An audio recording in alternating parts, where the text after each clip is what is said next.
ஓம் சாந்தி. குஷியாக இருக்கிறீங்களா? 26/1/2024 இன்றைக்கி பாப்தாதா சொல்கிறாங்க, இனிமையான குழந்தைகளே, நீங்கள் சாந்தி தாமம் மற்றும் சுகதாமம் செல்வதற்கான வழியை கண்டடைஞ்சிருக்கிறீங்க. தந்தையை நினைவு செஞ்சுக்கிட்டே இருந்தீங்கன்னா தூய்மையாகி கர்மாதித்த நிலை அடைந்து சாந்தி தாமம் மற்றும் சுகதாமத்துக்கு போவீங்க. ஸோ அதுதான் வழி. என்ன வழி? அப்பாவுடைய நினைவிலே மூழ்கி இருக்கிறது. கேள்வி: அப்பாவுடைய அன்பையும் அரவணைப்பையும் எந்த குழந்தைங்க அடைவாங்க? எப்படி நீங்கள் அப்பாவை வெளிப்படுத்துவீங்க? அதுக்கு பதில், எந்த குழந்தைங்க பாபாவுக்கு முழு விசுவாசமாகவும் சேவை செய்யக்கூடியவர்களாகவும் மிக மிக இனிமையானவர்களும் யாருக்கும் ஒருபொழுதும் துக்கம் கொடுக்காதவர்களாகவும் இருக்கிறாங்களோ அவங்களுக்கு தான் பாபாவுடைய அன்பு அரவணைப்பு எல்லாமே கிடைக்கும். இல்லை, எல்லோருக்கும் கிடைக்காது. நல்ல சேவாதாரி குழந்தை, பாபா மேலே அசைக்க முடியாத நிச்சய புத்தி, ரொம்ப ரொம்ப இனிமையான குழந்தை, யாருக்கும் துக்கம் கொடுக்காத குழந்தை, இவங்களுக்கு தான் பாபா அன்பை கொடுப்பார். குழந்தைங்களுக்கு ஒருவருக்கொருவர் அதிக அன்பு இருந்தால், எந்த விதமான தப்பும் நீங்கள் பண்ணலை அப்படின்னா, மற்றவர்களுக்கு துக்கம் கொடுக்கக்கூடிய வார்த்தையே நீங்கள் பேசலை, தொடர்ந்து அந்த ஆன்மீக அன்பு உங்களுக்குள்ளே இருக்குது அப்படின்னா நீங்கள் அப்பாவை வெளிப்படுத்த முடியும். அதை பார்க்கும்போதுப்பா இவ்வளோ அன்பாக இருக்கிறாங்கப்பா ஒருத்தருக்கு ஒருத்தர், இல்லையா? ஜென்ரலாக எல்லோருன்னா சொல்லுவாங்கன்னாப்பா சர்ச்சுக்கெல்லாம் போனால் எவ்வளோ அன்பாக இருக்கிறாங்கன்னுவாங்க. ஆனால் இங்கே அப்படி இல்லைன்னுவாங்க. ஸோ அந்த மாதிரி குழந்தை, ஏன்னா இங்கே தான் சமஸ்கார மோதல் கர்ம கணக்கெலாம் இருக்குது. ஆனால் அந்த மாதிரி நீங்கள் ஆனீங்கன்னா தான் அப்பா வெளிப்படுவார்ன்றார். அப்போ யோசிச்சு பாருங்கள், அப்போ சமஸ்கார மோதலை எல்லாம் நீக்கின பிறகு தான் அப்பா வெளிப்படுவார். நீங்கள் என்ன தான் விழுந்து விழுந்து சேவை செஞ்சாலும். ஸோ உங்களுக்குள்ளே அவ்வளவு ஆன்மீக அன்பு இருக்கணும், சகோதரத்துவ அன்பு இருக்கணுன்றார். எந்த விதமான தப்போ மற்றவர்களுக்கும் துக்கம் கொடுக்கக்கூடிய வார்த்தையோ பேசாமல் இருக்கணும். அப்போ தான் நீங்கள் அப்பாவை வெளிப்படுத்த முடியும். அப்படிங்கிறாருன்னா நமக்கு எவ்வளோ பொறுப்பு இருக்குது, எவ்வளோ எச்சரிக்கையாக இருக்கணும் பாருங்கள். நமக்கு ஆதாரம் கொடுத்தவருக்கு மனம் நன்றி தெரிவிக்க இயங்குது. ஓம் சாந்தி. இந்த பாட்டை குழந்தைங்க பல தடவை கேட்டிருக்கிறீங்க. நீங்கள் வருவதும் போவதுமாக, இல்லை இந்த பூமிக்கு வருவதும் பிறகு இறந்து இன்னொரு உடல் எடுப்பதும், இதில் எவ்வளோ அலைஞ்சிருக்கிறீங்க. நாடகத்தின்படி ஒரு உடலை விட்டு இன்னொரு உடலை நீங்கள் எடுத்துக்கிட்டே தான் இருந்திருக்கிறீங்க 5000 வருஷமாக. அப்போ என்ன சொர்க்கத்துக்கும் நரகத்துக்கும் வித்தியாசம் அப்படின்னா, அந்த சுகதாமமாகிய சொர்க்கத்தில் இருக்கும் பொழுது குஷியாக உடலை விட்டு இன்னொரு உடலை எடுப்பீங்க. இங்கே அழுதுகிட்டே உடலை விடுவீங்க. விடவே மனசு வரல, பிடிச்சி அடித்து துரத்துறாங்க உடம்பை விட்டு. ஸோ இப்போ மீண்டும் சொர்க்கம் வரப்போகுது இல்லையா? இப்போ சொர்க்கத்தில் எப்படி குஷியாக உடலை விடுவீங்களோ அந்த மாதிரி உடலை விடுவது எப்படின்னு பாபா கற்றுக் கொடுக்குறார். ஆத்மாக்களாகிய நாம் சாந்தி தாமத்திலிருந்து கீழே வந்திருக்கிறோம். அது ஞாபகம் இருக்கணும். எதுக்கு இதை சொல்கிறார்? ஆத்ம பயிற்சி. வந்தது ஆத்மாவாகிய நான் உடல் எடுத்து இங்கே என்னுடைய பாகத்தை நடிக்கிறேன். ஸோ முதல்ல நாம் அழிவற்ற ஆத்மா அப்படிங்கிறதுல நிச்சய புத்தி இருக்கணும். ஸோ அப்போ தான் மற்ற எல்லாமே உங்களுக்கு நிச்சய புத்தி வரும். இல்லை, ஆத்மா அப்படி இருந்துச்சு, தூய்மையாக இருந்துச்சு, தூய்மையாக இருக்கும்போது எல்லாம் இருந்தது, தூய்மையாக இருக்கும்போது அனைத்தையும் இழந்துட்டோம் அப்படிங்கிறதெல்லாம் நான் ஆத்மா நிச்சய புத்தி வந்தால் தான் வரும். ஒரே ஒரு தந்தை மட்டும்தான் குழந்தைங்களுக்கு ஆதரவு கொடுக்குறார். அப்பாவை நினைக்க நினைக்க அளவற்ற சந்தோஷம் உங்களுக்கு அனுபவமாகும். ஸோ இந்த விஷயத்தையெல்லாம் நீங்கள் புரிஞ்சுக்கணும். ஸோ ஃபஸ்ட்டு நம்ம சாந்தி தாமத்தில் தான் வசிக்கிறோம். பிறகு அங்கிருந்து சுகதாமம் சொர்க்கத்துக்கு போகிறோம். ஸோ பாபா நமக்கு வழிகாட்டுறார். குழந்தைங்க பாபா சொல்கிறார், குழந்தைகளே, சாந்தி தாமமும் சுகதாமமும் தோ வந்துடுச்சுன்றார். ரொம்ப வெயிட் பண்ண தேவையில்ல, வந்துடுச்சு. அதை தான் பைபிளில் பரலோகராஜ்யம் சமீபத்தில் இருக்கிறது அப்போ அதை நம்பிக்கை கொடுக்குறார். தோ வந்துடுச்சு அப்படின்னு ஆறுதல் கொடுக்குறார். ஸோ அதனால் குழந்தைங்களுக்கு என்ன நிச்சய புத்தி இருக்கணும் அப்படின்னா, இந்த உடம்பை விட்டுட்டு புத்தம் புதிய உடலை சொர்க்கத்தில் நான் எடுக்க போகிறேன் அப்படின்ற ஆனந்தம் இருக்கணும். ஸோ ஏற்கனவே நம்முடைய பாகங்கள் எல்லாம் நிச்சயிக்கப்பட்டிருக்கு. இந்த அப்பா அம்மாவுக்கு இவ்வளோ நாள் குழந்தையாக இருப்பேன், டக்குன்னு அந்த கணக்கு முடிஞ்சோடனே இன்னொரு அப்பா அம்மாவை தேடி போயிடுவேன். இது எல்லாமே ஏற்கனவே நிச்சயிக்கப்பட்டிருக்குது. அதனால் இதில் துக்கப்படுறதுக்கு எதுவும் இல்லை. இப்போ உங்கள் அப்பா அம்மா கிட்ட நீங்கள் பிறந்ததுனால உங்களுக்கு ஏதாவது துக்கமா? ஆனால் இதுக்கு முன்னாடி இருந்த அப்பா அம்மாவை விட்டுட்டு வர, அல்லது கணவன் மனைவி குழந்தைய விட்டுட்டு வர்றது கஷ்டப்பட்டுருப்பீங்க. ஆனால் இப்போ எல்லாத்தையும் மறந்து நல்லா தானே இருக்கிறீங்க. அப்போ ஆத்மாவுடைய நடிப்பு அப்படிங்கிறத புரிஞ்சுக்கணும். நான் ஆத்மா நடிக்கிறேன், அவ்வளோதான். 84 பிறவிகளின் பாகத்தை நடிச்சிருக்கிறேன். ஸோ குழந்தைங்க கிட்டத்தான் பாபா பேசுகிறார். ஏன்னா வேறு யாருக்குமே இது புரியாது. இந்த மங்களகரமான சங்கமயுகத்தில் தான் உயர்ந்ததிலும் உயர்ந்த புருஷோத்தமர்களாக மாற்றுவதற்கான வழியை பாபா வந்து கொடுக்கிறார். அதனால் குழந்தைகளுக்கு எந்த விதமான பயமும் இருக்கக்கூடாது. மிக உயர்ந்த பதவியை அடையிறோம்.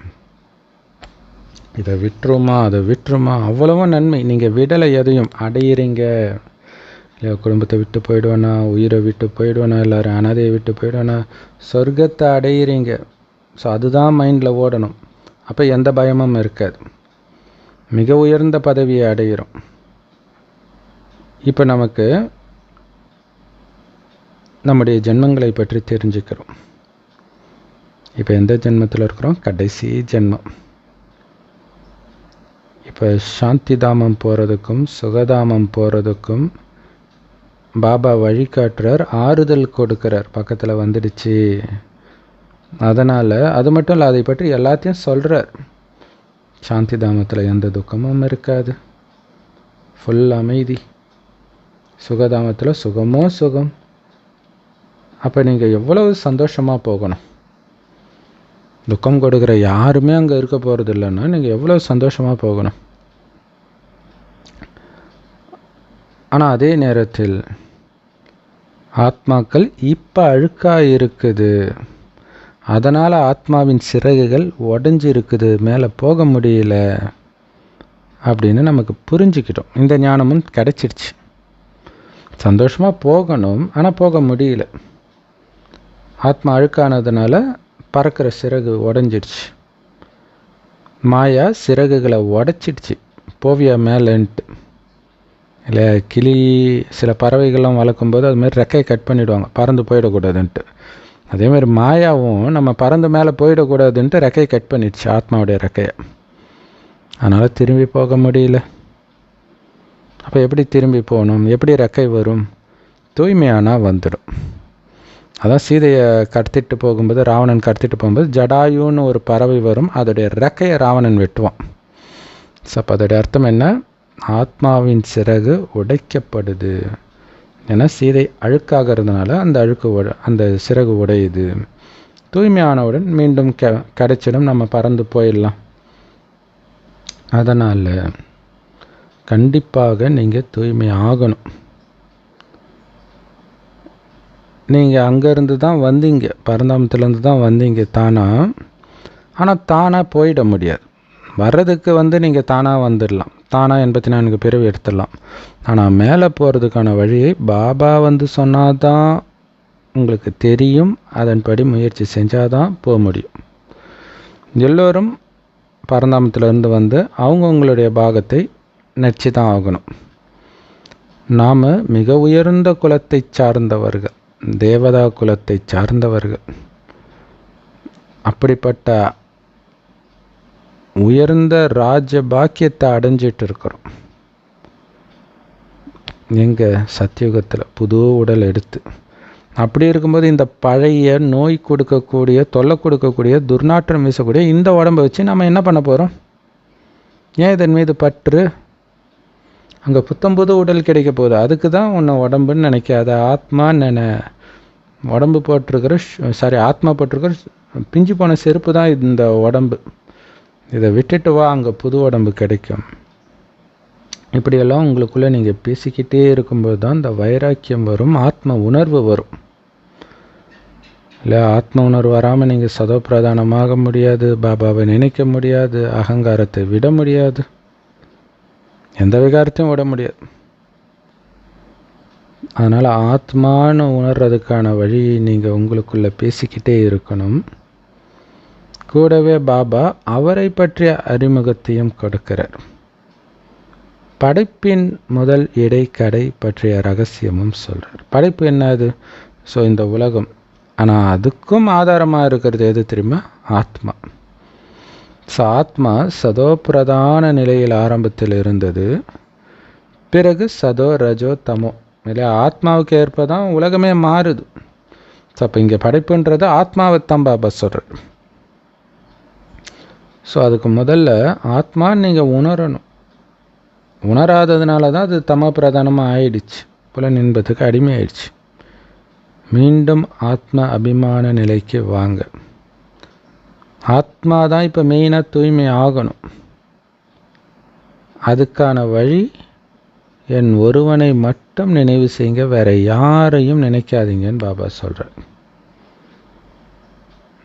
ஆத்மா தூய்மையாகிறதுக்கு வேற வழியே கிடையாது அப்பாவுடைய நினைவை விட்டா. உங்களுடைய புத்தி அப்பாவின் பக்கம் போகிறதுக்கு பதிலாக உங்களுடைய பணம், செல்வம், குழந்தைங்க இது பக்கம் ஈர்க்கப்பட்டால் கர்மாதித்த நிலை அடைய முடியாது, ஏமாந்துடுவீங்க. இல்லையா, அழியக்கூடிய நபர்களும் பொருளும் செல்வத்தையும் நினைச்சு அழிவற்ற ராஜ்யபாக்கியத்தை இழந்துடுவீங்க. அது மட்டும் இல்லாமல் திரும்பி போகிறதுக்குள்ள பயங்கர தண்டனை அனுபவிப்பீங்க. புரிஞ்சுக்கணும் எவ்வளோ ஜாக்கிரதையாக இருக்கணும் அப்படின்ட்டு. ஆத்மாக்களாகி நம்ம, அதாவது இது எப்படின்னா, பஸ் ஸ்டாண்டில் நிற்கிறோம் நைட்டு, தெரியாத ஊர், கடைசி பஸ்ஸு. அந்த பஸ்ஸு வர நேரம் பார்த்து ஏதோ ஒன்று உங்கள் புத்தியை கவர மாதிரி ஒரு அழகான பெண்கள், அந்த மாதிரி ஏதோ ஒன்று நடக்குது அங்கே. அதை பார்த்து அப்படியே மயங்கி நிற்கிறீங்க, பஸ்ஸு போச்சு.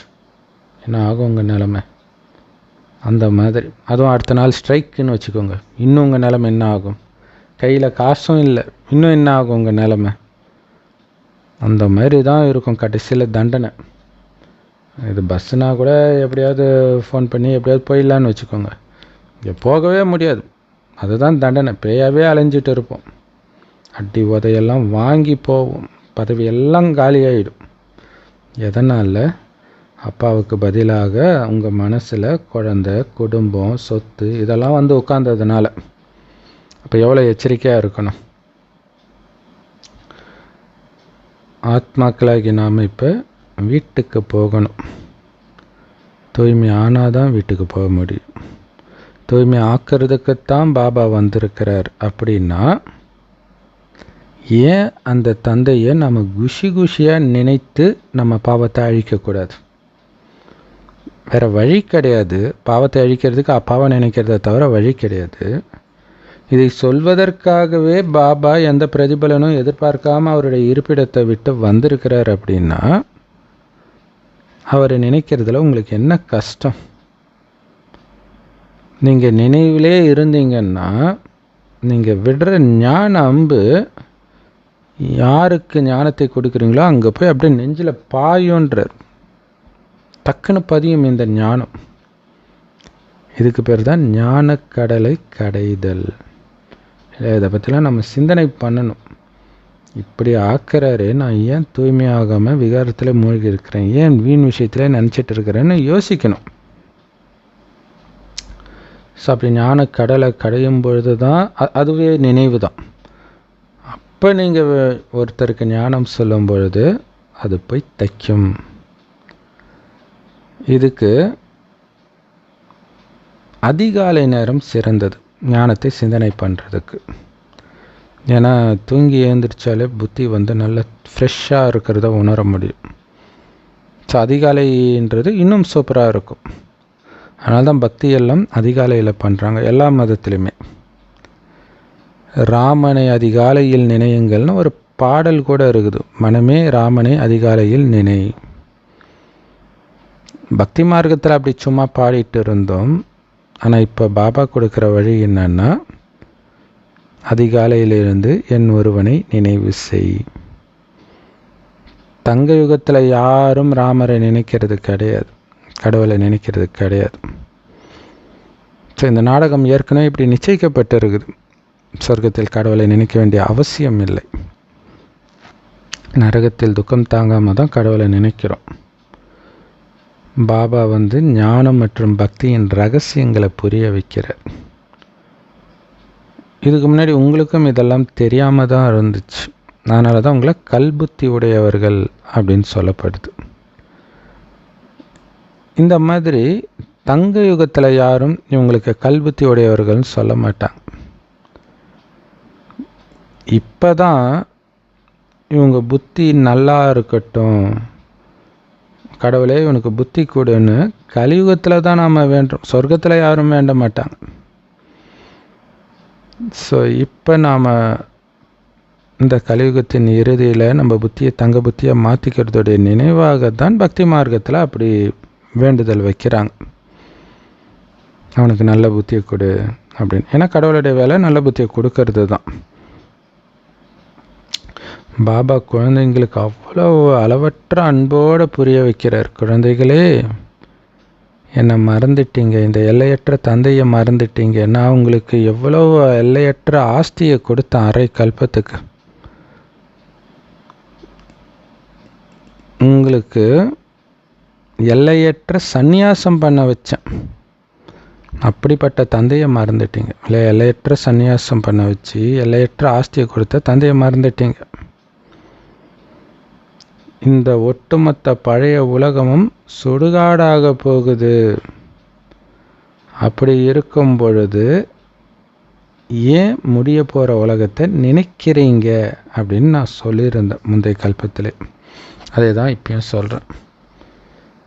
ஏன்னா என்னை நீங்கள் கூப்பிட்டதே, பாபா எங்களை இந்த அழுக்கான உலகத்திலேருந்து விடுவிச்சு சுத்தமான உலகத்துக்கு அழைச்சிட்டு போங்க அப்படின்னு தான் என்னை கூப்பிட்டீங்க.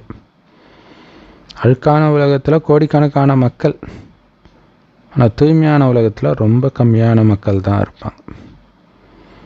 ஸோ அதனால தான் இந்த அழுக்கான உலகத்தில் மகாகாலனை கூப்பிடுறாங்க, சிவபாபாவை. பக்தர்களாகிய நீங்கள் தான் கடவுளை இங்கே கூப்பிட்டீங்க பக்தியின் பலனை கொடுக்க சொல்கிறதுக்காக.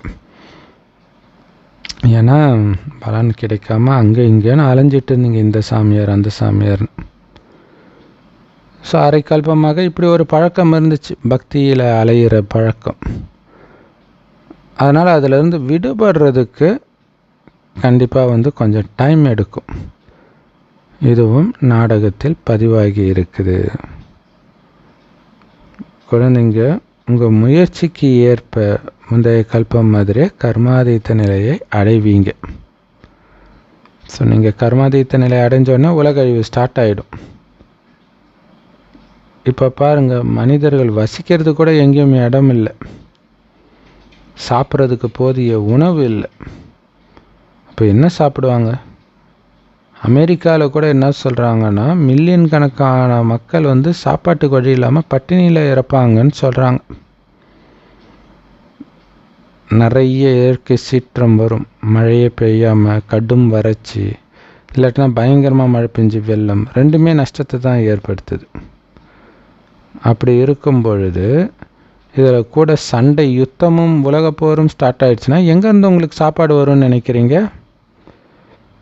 அந்த யுத்தம் எப்படி தெரியுமா இருக்கும்? மிக கொடூரமாக இருக்குன்ற. இப்போ அப்படி தானே இருக்குது இல்லை? பாலஸ்தீனில் இறந்துக்கிட்டே இருக்கிறாங்கன்னா அவங்க நிம்மதியாக தூங்குவாங்களா? உக்ரைன்லேயும் அப்படி தான். ஸோ ரொம்ப கொடூரமாக இருக்கும் போக போக.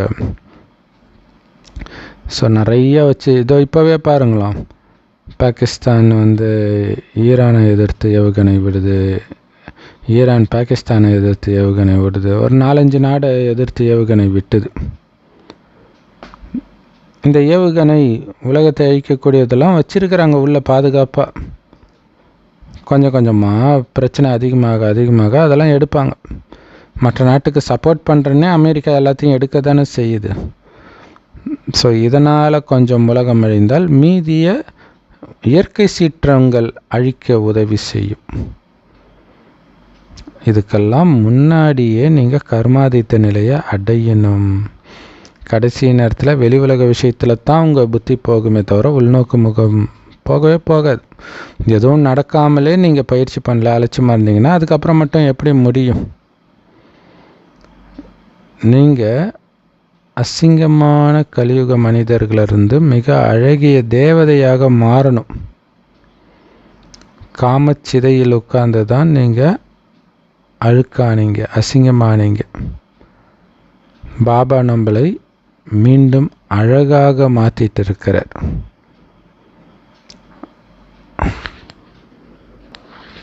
சொர்க்கத்தில் அழகாக இருந்த யாருமே கடைசி வரைக்கும் அழகாகவே இருந்துட மாட்டாங்க. காமச்சிதையில் உட்காந்து அழுக்காகியே தீரணும் 84 பிறவி எடுக்கும் பொழுது. ஸோ இறுதியில் பாபா மீண்டும் வந்து நம்மை அழகாக்குறார். ஆத்மாக்கள் வசிக்கிறதுக்கு ஒரே இடம்தான் பரந்தாமம். அங்கேருந்து தான் எல்லா ஆத்மாவும் வந்து அவங்களுடைய பாகத்தை நடிச்சிட்டு இருக்குது. ஸோ முதல்ல அங்கேருந்து வரும்போது ராமராஜ்யத்தை கடந்து ராவண ராஜ்யத்தையும் இப்போ கடக்கிறோம். மீண்டும் ராமராஜ்யத்திற்கு போகிறோம். இப்போ ராவண ராஜ்யத்துடைய கடைசி நேரம், இந்த பழைய உலகத்துடைய கடைசி நேரம். அந்த கடைசி நேரத்தில் தான் பாபா வரார். ஏன்னா அப்போ தான் குழந்தைங்களுடைய கூக்குரல் அதிகமாக இருக்குது, துக்கத்துடைய அளவு அதிகமாக இருக்கிறதுனால. பழைய உலகம் கண்டிப்பாக அழிக்கப்படும். அதுதான் வந்து வேட்டைக்காரனுக்கு கொண்டாட்டம், அகப்பட்ட விலங்குக்கு திண்டாட்டம் அப்படின்னு சொல்லப்படுது. ஆனால் பாபாவோடைய ஸ்ரீமத்தை ஃபாலோ பண்ணியிருந்தால் தான் உங்களுக்கு சந்தோஷம் இருக்கும் இறுதியில், இல்லைன்னா மாட்டிக்குவீங்க. மற்றவர்களுடைய நினைவு வந்துடும். பாபாவுடைய மெயின் ஸ்ரீமத் என்ன? பாபாவை தவிர வேறு எந்த நினைவும் இல்லாமல் இருக்கிறது. நாம் இந்த பழைய உடலை விட்டுட்டு அமரலோகத்துக்கு போயிட்டு இருக்கிறோம், சொர்க்கத்துக்கு போயிட்டு இருக்கிறோம். நம்ம தெரிஞ்சுக்கிறோம். நம்முடைய பேரே சக்தி சேனைகள், சிவசக்தி சேனைகள். நம்ம பிரஜாபிதா பிரம்மகுமார் குமாரிகளாகவும் இருக்கிறோம், பிரம்மாவுடைய குழந்தைங்க. ஆனால் பிரம்மா மூலமாக நம்மை குழந்தையை ஆக்குறது சிவபாபா. அதனால் நம்ம உண்மையில் சிவனுடைய குழந்தைகள். அப்போ ஒரு தந்தையுடைய குழந்தைகள் அப்படின்னா நம்ம எல்லோரும் ஒருவருக்கொருவர் சகோதர சகோதரிகளாகிடுறோம். பிரம்மா மூலமாகத்தான் இந்த படைப்பை சிவபாபா படைக்கிறார். அதனால்தான் பிரம்மாவை ஆதிப்பிதா அப்படின்னு எல்லா மதத்திலும் சொல்கிறாங்க. ஆதம் சொல்கிறாங்களே, ஸோ அது இந்த பிரம்மாவைத்தான் குறிக்குது. பாபா ஆத்மாக்களுக்கு புரிய வைக்கிறார். ஆத்மா தான் உடல் மூலமாக எல்லா காரியத்தையும் பண்ணுது. கொலை பண்ணுறது கூட ஆத்மா எடுத்துருக்கிற உடல் மூலமாக கொலை பண்ணுறாங்க. அதே மாதிரி ஒரு ஆத்மாவுடைய உடல் தான் கொல்லப்படுது. இந்த உடலை கொண்டு அந்த ஆத்மாவின் உடலை நான் கொலை செய்தேன்னு ஆத்மா சொல்லுது. லெட்டர் கூட நம்ம எப்படி எழுதுகிறோம் பாபாவுக்கு? பாபா, ஆத்மாவாகிய நான் இந்த உடல் மூலமாக இந்த தவறை செய்தேன் அப்படின்னு எழுதுறீங்க. ஸோ இப்படி ஆத்மா நினைக்கிறது இயல்பாகிறதுக்கு முயற்சி வேணும். நீங்கள் ஞானக்கடலை கடையணும். இது வந்து ஆண்களுக்கு ரொம்ப ஈஸி. ஏன்னா மும்பையில் அதிகாலையில் நிறைய ஆண்கள் வந்து வாக்கிங் போவாங்க. ஸோ அந்த டைமில் வந்து ஆண்கள் தான் போவாங்க, இல்லை பெண்கள் வீட்டை விட்டு வெளில மாட்டாங்க. இப்போவுமே பார்த்திங்கன்னா ஜென்ரலாக தனியாக வந்து ஆண்கள் தான் போகிறாங்க. பெண்கள் பெரும்பாலும் ஒரு துணையோடு தான் போவாங்க. ஸோ அப்போ பாபா சொல்கிறார், அந்த மாதிரி வாக்கிங் போகிறீங்கன்னா தனியாக ஒரு இடத்துல உட்காந்துட்டு இந்த ஞானக்கடலை கடைங்க. உங்களுக்குன்னு தனியாக டைம் ஒதுக்கணும். பாபாவை மகிமை பாடிக்கிட்டே இருங்க. பாபா உங்களுடைய அற்புதமே அற்புதம் இல்லையா, எப்படி இருந்த என்ன எப்படி ஆக்கியிருக்கிறீங்க இந்த ஞானத்தை கொடுத்து. அப்படியே புகழ ஆரம்பிச்சிட்டிங்கன்னா வந்துக்கிட்டே இருக்கும். உடலே இல்லாத பாபா, எந்த பிரதிபலனும் பார்க்காத பாபா, எதையும் அனுபவிக்காத பாபா எனக்கு சொர்க்கத்தை கொடுக்கறதுக்காக எவ்வளோ கஷ்டப்படுறார், மண்டையை உடச்சிக்கிறார். ஸோ இதை நினச்சி நீங்கள் ஆச்சரியப்படணும். ஸோ இந்த ஆச்சரியப்படுறதுக்குன்னே தனியாக ஒரு இடத்துல போய் உட்காந்துக்கோங்கன்றார். நடந்துக்கிட்டும் பாபாவை நினைக்கலாம். எப்படியோ பாபாவை மகிமை பாடிக்கிட்டே இருக்கணும். பாட பாட நம்மளுடைய பாவங்கள் எல்லாம் அழியும். அதனால் நம்ம இப்போ மனிதர்களுடைய மகிமையெல்லாம் பாடுறது கிடையாது. ஏன்னா உயர்ந்ததிலும் உயர்ந்தவரோ உடலற்ற அந்த ஒரு தந்தை மட்டும்தான். அவரை பாடினா நம்ம பாவம் அழியும், பதவி உயரும். அழியக்கூடிய மனிதனை புகழ்ந்தால் என்ன ஆகும்? பாபா தனக்கென்று சொந்த உடலை கூட எடுக்கலை. அவரே சொல்கிறார், நான் இந்த பழைய பிரம்மாவுடைய உடலில் பிரவேசிக்கிறேன். நான் வரும் வரை இந்த பிரம்மாவுக்கு அவருடைய முன்ஜென்மம் பற்றி எதுவுமே தெரியாது, உங்களுக்கும் தெரியாது. ஸோ பாபா மூலமாகத்தான் பிரம்மாவும் சரி நீங்களும் சரி உங்களுடைய முன்ஜென்மங்களை பற்றி தெரிஞ்சுக்கிறீங்க. இப்போ இந்த பயிற்சியும் பண்ணிட்டு இருக்கிறீங்க. என் முன் ஜென்மத்தில் அனைத்துக்கும் அதிபதியாக இருந்திருக்கிறேன் என்னுடைய முதல் ஜென்மத்தில். இப்போ அப்பாவை நினைத்து மீண்டும் அதையெல்லாம் அடைஞ்சிட்டு இருக்கிறேன்ற பயிற்சி பண்ண பண்ண உங்களுக்கு அளவுக்கு அதிகமான சந்தோஷம் அனுபவமாகுன்ற. நீங்கள் ஆத்மாதான் அப்படின்னு எப்போ நிச்சய புத்தி வருதோ அப்போ நீங்கள் ஆத்மாவைத்தான் பார்ப்பீங்கன்ற. இல்லை, உங்களையே எப்போவும் ஆத்மான்னு உணரும்போது மற்றவர்களை தானாக ஆத்மான்னு தான் பார்ப்பீங்க, உடலை பார்க்க மாட்டீங்க. ஸோ ஆத்மாவை பார்க்கும் பொழுது எப்படி விகார எண்ணங்கள் வரும்? ஸோ விகாரத்தை வெல்வதற்கு ஈஸியான வழி என்ன? ஆத்ம உணர்வில் நிலைச்சிருப்பது. ஸோ பாபா சொல்கிறார், நிராகாரியாக ஆகுங்கள். அப்படி நீங்கள் நிராகாரியாக ஆகிட்டீங்க, ஆத்ம உணர்வில் நிலைச்சிட்டிங்கன்னா அப்புறம் எங்கே உங்களுக்கு கிரிமினல் எண்ணங்கள் வரும்? இல்லையா? உடம்பை பார்க்கறதுனால தான் நான் காம எண்ணங்கள்லாம் வருது. வெறும் ஆத்மாவை பார்த்தா எப்படி வரும்?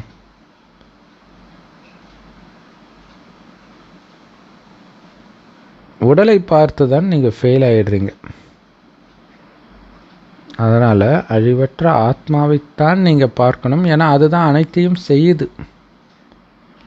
பாபா சொல்றார், நானும் ஒரு ஆத்மா தான், இந்த பாகத்தை நான் நடிக்கிறேன். பாபா சொல்கிறாரு, நிராகாரி ஆகுங்கள், என் ஒருவனை நினைவு செய்யுங்கள், உங்களுடைய பாவங்கள் எல்லாம் துண்டிக்கப்படும். நினைவு யாத்திரையில் எந்த அளவுக்கு மூழ்கிறீங்களோ அந்த அளவுக்கு ஆன்மீக வருமானமும் அதிகமாகிக்கிட்டே இருக்கும். ஸோ அப்படி பாபாவை நினைக்கிறதுக்கு மிகச்சிறந்த நேரம் அதிகாலை நேரம்.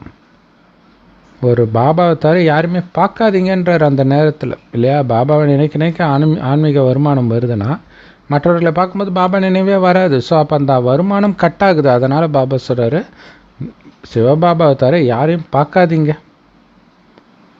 லக்ஷ்மி நாராயணன் ஆகிறது நம்முடைய லட்சியம். மன்மனாபவ மத்தியாஜீபவ. ஆனால் நிறைய பேருக்கு இதோடைய அர்த்தமே தெரியல. லக்ஷ்மி நாராயணன் உங்களுடைய லட்சியம், மன்மனாபவ மத்தியாஜீபவ இதோடைய அர்த்தம் யாருக்குமே தெரியாது. உண்மையிலே பக்திங்கிறது இல்லற மார்க்கத்தை சார்ந்தவர்களுக்கு தான்.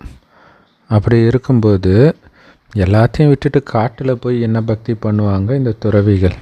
ஸோ துறவர மார்க்கம் வேறு, இல்லற மார்க்கம் வேறுன்றதுக்காக பாபா இதை சொல்கிறார். ஆரம்பத்தில் சன்னியாசிகள் கூட சதவப்பிரதானமாக தான் இருந்தாங்க. அதனால் அவங்கள தேடி காட்டுக்கு வரும் சாப்பாடெல்லாம். ஆனால் இப்போ அவங்களே தம பிரதானமாயிட்டாங்க சன்னியாசிகள். அதனால் அங்கே இருந்த குடிசைகள்லாம் காலி ஆயிடுச்சு. ஏன் காலி பண்ணிட்டாங்க? எதுவுமே அவங்கள தேடி வரல. இப்போ எவ்வளோ பெரிய விஷயம் பார்த்தீங்களா? நீங்கள் சதோ பிரதானமாக இருந்தால் உங்களை தேடி வரும், தம பிரதானமாக இருந்தால் உங்களை தேடி எதுவும் வராது. இது இப்போ இருக்கிறத கூட நம்ம எடுத்துக்கலாம். இப்போ நிறைய பேர் சொத்தெல்லாம் இழக்கிறதுக்கு காரணமே அவங்க தம பிரதானமாக ஆனது ஒரு முக்கியமான காரணம். இந்தியாவை கொள்ளடிச்சதுக்கு காரணமும் இந்தியா சதோ பிரதானத்திலேருந்து இறங்குனது தான் காரணம். ஸோ பக்தர்களுக்கு இப்போ சன்னியாசிகள் மேலாம் நம்பிக்கை இல்லை. எல்லோரையும் போலீஸ் சாமியார்னு அவங்கள நக்கல் பண்ண ஆரம்பிச்சிட்டாங்க. அதனால தான் அந்த சாமியார்களே இப்போ பிஸ்னஸ் பண்ண ஆரம்பிச்சிட்டாங்க. இல்லை, பெரிய பெரிய யோக குருக்கள்லாம் பெரிய கோடீஸ்வரனாக ஆகி இருக்கிறாங்க. இது எல்லாமே இப்போ முடிய போகுது. அந்த அவங்க கட்டக்கூடிய மாட மாளிகைகள்லாம், அதாவது சொர்க்கத்தில் இருக்கக்கூடிய மாட மாளிகைகள் இங்கே இருக்கக்கூடிய தங்கத்தினால் கட்டப்படாது. அங்கே எல்லாமே புத்தம் புதியதாக இருக்கும். தானியங்கள் கூட புத்தம் புதியதாக இருக்கும். ஏன்னா சொர்க்கங்கிறது புது உலகம். புது உலகத்தில் எல்லாமே புதுசாக தான் இருக்கும். தானியத்திலிருந்து எல்லாமே முதல் தரமானதாக இருக்கும். ஆனால் இன்றைக்கி பாருங்கள், பூமி கட்டாந்தரை ஆயிடுச்சு. அதனால் போதிய அளவுக்கு அதிலிருந்து தானிய விளைச்சல் இல்லை. ஆனால் சொர்க்கத்தில் பூமியும் கடலும் எல்லாமே உங்களுடையதாக இருக்கும். அங்கே அவ்வளவு தூய்மையான உணவை சாப்பிடுவீங்க. ஆனால் இங்கே பாருங்கள், ஆடு மாடெல்லாம் அடித்து சாப்பிட்றாங்க. அந்த மாதிரி அசுத்தமான பழக்கங்கள்லாம் அங்கே இருக்காது. அப்போ கடவுளுக்கு நீங்கள் எவ்வளோ நன்றி சொல்லணும். இல்லை, இப்போ விலங்குகளை அடித்து சாப்பிட்ற பழக்கம் எப்போ வருதுன்னா, ஒரு பஞ்சம் வரும்பொழுது நடக்கும் இதெல்லாம். ஸோ கடைசியில் குழந்தைகளே அடித்து சாப்பிட ஆரம்பிப்பாங்க. அப்போ அதில் இருந்தெல்லாம் நாம் தப்பிச்சு சொர்க்கத்துக்கு போகிறோன்னா எவ்வளோ நன்றி சொல்லணும். நமக்கு இப்போ பாபாவை தெரியும், மற்றவர்களுக்கும் சொல்கிறோம். அவர் சாதாரண வயோதிக உடலில் வந்திருக்கிறாரு. நான் வானப்பிரஸ்த நிலையில் இவருடைய உடலில் பிரவேசிக்கிறேன்னு சிவபாபா சொல்கிறார். நீங்களும் வானப்பிரஸ்த நிலையில் தான் பரந்தாம வீட்டுக்கு போகிறீங்க. இதுதான் சட்டம். இதோடைய நினைவு பக்தி மார்க்கத்திலும் வயதான உடனே கடவுளை தேடி குருவை தேடி போயிடுறாங்க. ஆனால் நம்மளை கேட்பாங்கள்ல, இதெல்லாம் வயசானவங்க தான்ப்பா ஆன்மீகத்துக்கு போகணும், நீங்கள் எதுக்கு போகிறீங்கன்ட்டு. ஆனால் நம்ம ஆத்மாவுக்கு வயசாகிடுச்சு, 5000 வருஷம் ஆயிடுச்சுன்னா அவங்களுக்கு தெரியாது. அவங்க உடல் வயதாகிறத பற்றி தான் யோசிக்கிறாங்க. அது பக்தி மார்க்கம், இது ஞான மார்க்கம். ஸோ இந்த விஷயத்தெல்லாம் தாரணை பண்ணணும். சிலர் இதெல்லாம் நல்ல குறிப்பெடுத்து தாரணை பண்ணி மற்றவர்களுக்கும் புரிய வைக்கிறாங்க. இதை நாம் ரொம்ப சந்தோஷத்தோடு கேட்குறோம், நிறைய கேட்குறோம். ஏன்னா நமக்கு ஒரு ஆதாரமாக பாபா கிடைச்சிருக்கிற ஒவ்வொரு ஆத்மாவும் தன்னுடைய புருவமத்தின்ற சிம்மாசனத்தில் உட்காந்துட்டு இருக்குது. ஆத்மாவை பற்றி தான் ஒரு அதிசய நட்சத்திரம் நெற்றியில் புருவ மத்தியில் ஜொலிக்குது அப்படின்னு சொல்லப்படுது. பரமபிதா பரமாத்மா நெத்தியில் ஜொலிக்கிறார்னு யாரும் சொல்கிறது கிடையாது. ஆத்மா தான் நெத்தியில் ஜொலிக்குது. அனைத்து ஆத்மாக்களும் சகோதரர்கள். அதனால தான் இந்துக்கள், பாகிஸ்தானிகள், புத்தர்கள் எல்லோரும் சகோதரர்கள்னு சொல்கிறாங்க. ஆனால் அது எல்லோரும் ஆத்மாக்கள், அதனால் சகோதரர்கள்னு அர்த்தம் யாருக்கும் தெரியாது. உங்களுக்குள்ள அவ்வளவு அன்பு கொண்டவர்களாக நீங்கள் இருக்கணும். பாபா குழந்தைங்களுக்குள்ள தங்க யுகத்தில் விலங்குகள் கூட ஒன்றோட ஒன்று அன்பாக இருக்குது அப்படின்னா நீங்கள் சகோதரர்களாச்சு. அப்போ உங்களுக்குள்ள எவ்வளோ அன்பு இருக்கணும் அப்படின்னு பாபா சொல்கிறார். ஆனால் தேக உணர்வில் வர காரணத்தினால நீங்கள் ஒருத்தர் மீது ஒருத்தர் அதிருப்தி கொள்கிறீங்க, ஒருவரை ஒருவர் நிந்தனை பண்ணுறீங்க. இந்த நேரத்தில் நீங்கள் பாலும் பாயாசமும் மாதிரி இனிமையாக இருக்கணும். இந்த நேரம் இப்போ நீங்கள் அந்த முயற்சி பண்ணுறதன் விளைவாகத்தான் 21 ஜென்மத்துக்கு பால் பாயாசம் மாதிரி இனிமையாக இருக்கிறீங்க ஒருவரோட ஒருவர். இது எவ்வளோ முக்கியமான விஷயம் பாருங்கள் இல்லையா. நேற்று முரளியில் பிரம்மா பாபாவுக்கு இப்போ மரியாதை கொடுத்தா தான் சொர்க்கத்தில் மரியாதை கொடுப்பீங்க. ஏன்னா ராஜாக்கள் மரியாதை கொடுப்பாங்க. ஸோ இப்போ மரியாதை கொடுத்தா தான் நீங்கள் அங்கே ராஜாவாக பிறப்பீங்கன்னு எச்சரிக்கை கொடுத்தார். அதே மாதிரி சொர்க்கத்தில் 21 பிறவிக்கு சந்தோஷமாக இருப்பாங்கன்னா இப்போவே நீங்கள் ஒருவரோடு ஒருவர் சந்தோஷமாக இருந்தால்தான் அங்கே சந்தோஷமாக இருக்க முடியும். இல்லைன்னா 21 பிறவி அங்கே நீங்கள் எடுக்கவே முடியாது. எவ்வளோ பெரிய எச்சரிக்கை பாருங்க. ஏதாவது தப்பான வார்த்தை உங்கள் வாயிலிருந்து வந்துச்சுன்னா உடனடியாக சாரின்னு சொல்லிடணும். ஏன்னா நாம் ரொம்ப இனிமையாக இருப்போம் அப்படின்னு பாபா நமக்கு கட்டளை கொடுத்துருக்கிறார். யார் பாபாவுடைய கட்டளையை கேட்கலையோ அவங்க கடவுளுக்கு மரியாதை கொடுக்காதவர்கள் அப்படின்னு சொல்லப்படுது. நீங்கள் எந்த காரணத்தை கொண்டும் யாருக்குமே துக்கம் கொடுக்கக்கூடாது. இப்போ போலீஸ் வேலையில் சில சமயம் உண்மையை வர வைக்கிறதுக்காக சிலரை அடிக்க வேண்டி இருக்கும்னு பாபாவுக்கு தெரியும்.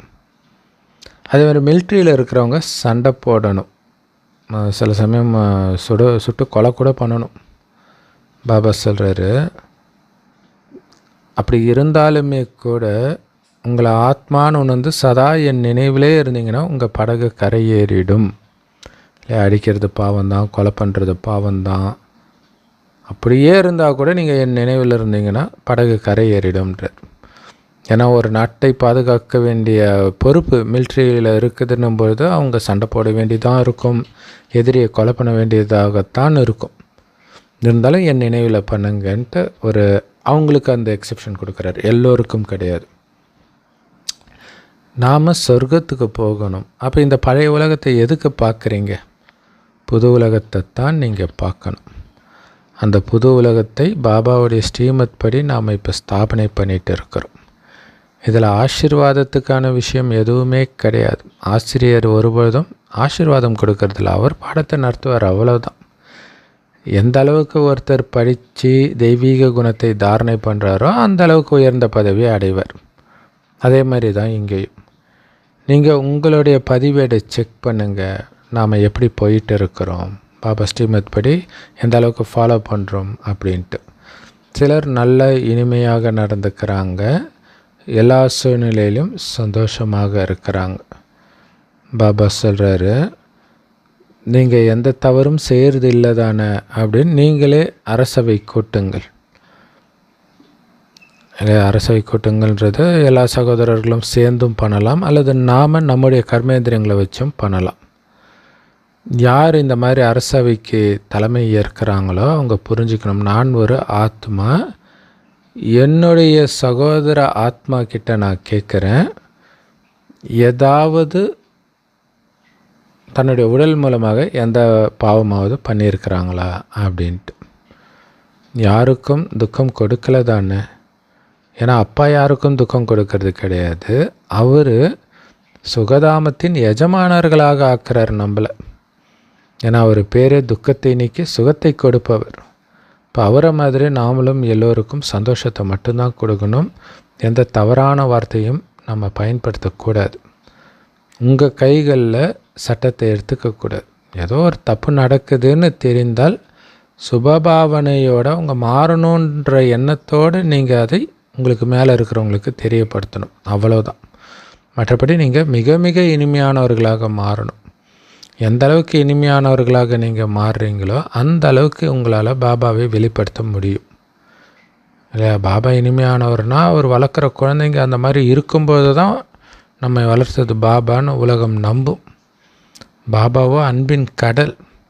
அதனால் நீங்களும் ரொம்ப அன்பாக புரிய வச்சிங்கன்னா வெற்றி அடைவீங்க சேவையில். பாபா சொல்ற, என்னுடைய பிரியமான குழந்தைகளை யாருக்கும் துக்கம் கொடுக்காதீங்க. நிறைய பேர் பலவிதமான தவறுகளை பண்ணுறாங்க. மற்றவர்களை பற்றி தேவையில்லாமல் விமர்சனம் பண்ணுறது, போட்டி, பொறாமை, பேராசை, இது எல்லாமே பாவக்கணக்குகள் தான். பாபா சொல்கிறாரு, யார் நல்ல குழந்தையா, பாபாவுக்கு விசுவாசமாக நல்ல சேவதாரி குழந்தைகளாக இருக்கிறாங்களோ அவங்க கண்டிப்பாக இனிமையானவர்களாக தான் இருப்பாங்க. ஸோ அந்த குழந்தைங்களுக்கு பாபாவும் அன்பு அரவணைப்பு கொடுக்குறார். அதை அவர் எல்லோருக்கும் கொடுக்கறது கிடையாது. அதனால் பொறாமைப்பட்டு சிலர் என்ன சொல்லிடுறாங்க, பாபா ஒருத்தருக்கு மட்டும் இல்லை அந்த ஓரவஞ்சனை பண்ணுறாரு, அவர் ஏதோ முக்கியமான ஆளுன்றதுனால அவரை மட்டும் ரொம்ப கவனிக்கிறாரு அப்படின்னு சொல்கிறாங்க. பாபா சொல்கிறார், இந்த மாதிரி பேசி பேசி தான் தனக்குத்தானே பெரிய நஷ்டத்தை ஏற்படுத்திக்கிறாங்க. அவங்க தப்பு பண்ணிவிட்டு மற்றவர்கள் மேலே பழிய போடுறாங்க. இன்னும் கூட இவரெல்லாம் சிகரெட் குடிக்கிறத விடலைன்ற செய்தியெல்லாம் பாபாவுக்கு வருதான். பாபா சொல்கிறார், அவங்களுக்கு புரிய வைங்க, யோக பலத்தினால நீங்கள் உலகத்தையே தூய்மையாக்கும் பொழுது இந்த சிகரெட்டை நிறுத்துறது ஒரு பெரிய விஷயமா அப்படின்னு அவங்களுக்கு நம்பிக்கை கொடுக்கணும். அப்பாவை நினைவு செய்யுங்க, அவர் தான் அழிவற்ற சர்ஜன். நம்முடைய அனைத்து துக்கங்களும் நீங்கிற அளவுக்கு ஒரு அற்புதமான சஞ்சீவனி மூலிகையை பாபா கொடுக்கிறார். நல்லது. தேக உணர்வுடையவராகி ஒருத்தரோடு ஒருத்தர் அதிருப்தியாக இருக்காதீங்க. எந்த சூழ்நிலையிலும் சந்தோஷமாக இருக்கணும். யாரையும் தேவையில்லாமல் புறம் பேசக்கூடாது, பொறாமைப்படக்கூடாது, தேவையில்லாத போட்டி பொறாமையில் சிக்கிக்கக்கூடாது. யாருக்குமே நாம் துக்கம் கொடுக்கக்கூடாது. உங்களுக்குள்ள பால் பாயசம் மாதிரி ரொம்ப இனிமையானவர்களாக இருக்கணும். அதிகாலையில் எழுந்து பாபாவை அவ்வளோ அன்பாக நினைவு செய்யுங்க. உங்களுக்குள்ளே பேசி பாபாவுக்கு நன்றி சொல்லிக்கிட்டே இருங்க. ஞான சிந்தனையும் கடைஞ்சிக்கிட்டே இருங்க. செம பவர்ஃபுல்லான வரதானம். உங்களுடைய சக்திசாலியான நிலையில் ஸ்திரமாக நிலைத்திருப்பதன் மூலமாக மனச சேவை செய்யக்கூடிய நம்பர் 1 சேவாதாரி ஆகுங்கள். அதுக்கு விளக்கம், வார்த்தையினால் சேவை செய்யக்கூடிய வாய்ப்பு உங்களுக்கு கிடைக்கலனாலும் பரவாயில்ல, உங்கள் மனதால் சேவை செய்யக்கூடிய வாய்ப்பு ஒரு வினாடியும் இருக்குது. அதை யாருமே உங்கள்கிட்ட தட்டி பறிக்க முடியாது. ஏன்னா ஆக்சுவலாக எல்லாத்தையும் விட மிக உயர்ந்த சேவையே மனசா சேவை தான். ரொம்ப சக்திசாலியான சேவையும் கூட. மற்றபடி வார்த்தை வழியாக ஞானத்தை ஒருத்தருக்கு வாய் மூலமாக சொல்கிறதுலாம் ரொம்ப ஈஸி. ஆனால் மனதினால் பண்ணுற சேவை சாதாரண விஷயம் கிடையாது. ஏன்னா அதுக்கு முன்னாடி நீங்கள் சக்திசாலியாக இருக்கணும். ஒரு வீண் எண்ணம் கூட இருக்கக்கூடாது. வீண் விஷயத்தில் உங்கள் புத்தி சிக்காமல் இருக்கணும். அப்போ தான் மனச சேவையை பண்ண முடியும். ஆனால் உங்களுடைய மனநிலை அந்த அளவுக்கு நல்லா ஆடிக்கிட்டு இருந்தால் கூட உங்களால் வாய்மொழி சேவை பண்ணிட முடியும். ஆனால் அந்த மாதிரிலாம் மனச சேவை பண்ண முடியாது. ஸோ யார் தன்னுடைய உயர்ந்த மனநிலை மூலமாக சேவை செய்கிறாங்களோ அவங்க தான் நம்பர் 1 சேவாதாரிகள். அவங்க தான் முழு மதிப்பெண்களும் எடுக்கிறாங்க. ஸ்லோகனில் பாபா சொல்கிறாரு, யார் லௌகீக காரியம் செய்யும்பொழுது கூட அலௌகீக உணர்வை அனுபவம் செய்கிறாங்களோ அவங்க தான் பாபா கிட்ட முழுசாக அர்ப்பணமாக இருக்கிறாங்கன்னு அர்த்தம். அப்படின்னு அர்த்தம், எப்போவுமே அலௌகீக உணர்வே இருக்குது. எந்த காரியம் செய்தாலும் லௌகீக காரியம் செய்கிற மாதிரி இல்லை, அலௌகீக காரியம் செய்கிற மாதிரி தான் இருக்குது. ஏன்னா அவங்க தான் பாபா கிட்ட முழுசாக தன்னை அர்ப்பணிச்சிருக்கிறாங்க. ஸோ அதனால் பார்க்குறதெல்லாம் அவங்களுக்கு பாபா சேவை மாதிரியே தெரியுது. அவ்வியக்த பயிற்சி. டபுள் லைட்டாக இருந்து உங்களுடைய உயர்ந்த மனநிலை அப்படிங்கிற விமானத்தில், புத்தியின் விமானத்தில் ஏறி உலகத்தில் உள்ள அனைத்து ஆத்மாக்களுக்கும் சகயோகம்ன்ற அதிர்வலைகளும் சுபபாவனை சுப விருப்பம் போன்ற சகயோகத்தின் அதிர்வலைகளை பரவச் செய்யுங்க. ஒளி மற்றும் சக்தியின் அதிர்வலைகளை உலகம் முழுவதும் பரவச் செய்யுங்க. அந்த புத்தின்ற விமானத்தில் எப்போவுமே பாபாவினுடைய நுட்பமான உயர்ந்த கட்டளைகள் மட்டும்தான் இருக்கணுமே தவிர கொஞ்சம் கூட உங்களுடைய மன வழின்ற குப்பையோ மற்றவர்களுடைய வழின்ற குப்பையோ இருக்கவே கூடாது. ஸோ இது திட்டத்திட்ட பார்த்திங்கன்னா வரதானத்துடைய கண்டினியூஷன் தான் இல்லையா. மனசை சேவை செய்கிறதுக்கு எப்படி இருக்கணும் அப்படிங்கிறது சொல்கிறார். எப்போவுமே உயர்ந்த மனநிலையில் இருந்துட்டு சுபபாவனை சுப விருப்பத்தை உலகம் ஃபுல்லாக பரவ செஞ்சுக்கிட்டே இருக்கணும். அதில் உங்களுடைய மன வழி கலக்கவே கூடாது. ஓம் சாந்தி. Love you Bap Dada. Thank you Bap Dada. குஷியாக இருங்க, குளிர்ச்சியாக இருங்க.